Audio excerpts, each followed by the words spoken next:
Allez, on va décortiquer ensemble le monde de l'automatisation par l'IA. Aujourd'hui, on transforme le jargon un peu complexe en idées simples et claires. On entend partout des mots comme workflow, API, agent d'IA, ça peut vite donner le tournis. Eh bien, pas de panique, on est là pour tout traduire en langage clair. Pour que tout ça devienne limpide, on va commencer par une petite histoire, une analogie toute simple qui va tout éclairer. Alors, imaginez un peu, une voiture autonome, mais pas n'importe laquelle, une voiture qui a une mission bien spéciale. Sa mission, si elle l'accepte, conduire un passager d'un point A à un point B. Le petit twist, c'est que la voiture sait qu'elle doit aller, disons, de Tunis jusqu'à Sousse, mais elle ne connaît ni l'adresse de départ ni celle d'arrivée à l'avance. Bon, c'est là que ça devient intéressant. On va prendre cette histoire et la connecter à tous ces fameux termes techniques. C'est le moment où toutes les pièces du puzzle vont commencer à s'emboîter. Commençons par le premier terme, l'agent d'IA. En gros, c'est notre acteur principal, celui qui fait le boulot, qui accomplit la mission. Donc, dans notre histoire, c'est très simple. L'agent d'IA, c'est la voiture autonome elle-même.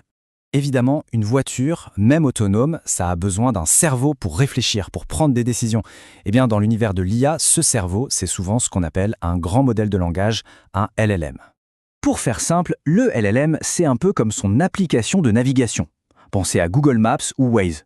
C'est lui qui lui dit « tourne à gauche ici, continue tout droit pour arriver à bon port ».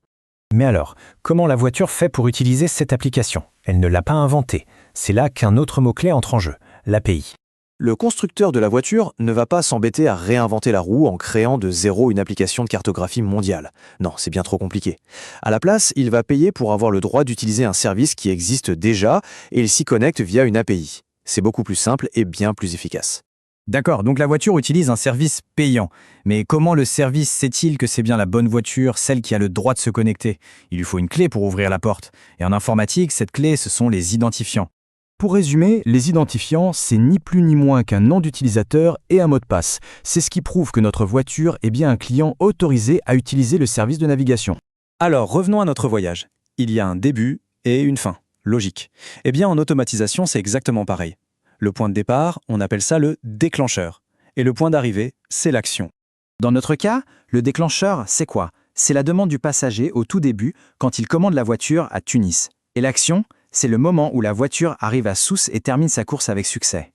Voilà, on a toutes nos pièces. L'agent, le cerveau, la connexion, le début, la fin. Il est temps de tout assembler pour voir l'image complète, le concept qui chapeaute tout ça. Alors, récapitulons la séquence. Étape 1. Un passager demande une course. C'est le déclencheur. Étape 2. La voiture, notre agent d'IA, se connecte à l'appli de navigation avec ses identifiants. Étape 3. Via l'API, l'appli lui envoie l'itinéraire. Étape 4. La voiture conduit. Étape 5. Le passager est déposé. C'est l'action. On voit bien que tout s'enchaîne logiquement. Eh bien, cet enchaînement complet, cette séquence d'étapes qui se déroule automatiquement du début à la fin, c'est ça un workflow. C'est le flux de travail. C'est un concept vraiment central parce que c'est ce qui permet de faire collaborer plein de systèmes différents de manière fluide et sans intervention humaine. D'accord, l'analogie est claire. Mais dans la vraie vie, comment on fait pour construire ces fameux workflows?